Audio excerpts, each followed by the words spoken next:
পেছনে ফেলে আসা প্রিয় মুখের স্মৃতি, মা বাবা কিংবা ভাই বোনের সঙ্গে কাটানো সুন্দর মুহূর্ত।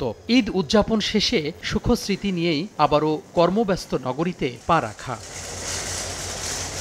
বুধবার সকাল থেকেই কমলাপুর রেল স্টেশনে আসতে থাকে বিভিন্ন গন্তব্যের ট্রেন। ছুটি শেষ পর্যায়ে হওয়ায় ঝক্কি ঝামেলা এড়াতে অনেকে আগেভাগে চলে আসেন রাজধানীতে। চাপ যেন না হয় এই জন্য দ্রুত চলে আসলাম ঢাকায়। আনন্দ খুব সুন্দর হয়েছে, খুব ভালো লাগছে। পতেঙ্গাও ঘুরে আসলাম।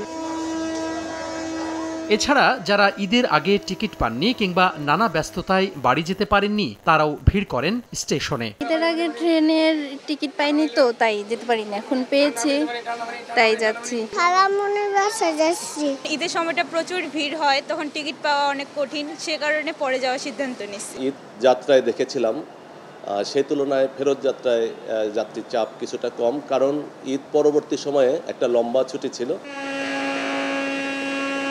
ভোর হতেই সদরঘাট লঞ্চ টার্মিনালেও একের পর এক ভিড়তে থাকে দক্ষিণাঞ্চল থেকে আসা বিভিন্ন রুটের লঞ্চ। স্বজনদের সঙ্গে ঈদ আনন্দ ভাগ করে স্বস্তির যাত্রায় সন্তোষ প্রকাশ করেন যাত্রীরা। আশাটা অনেক সুন্দরভাবে আসছি।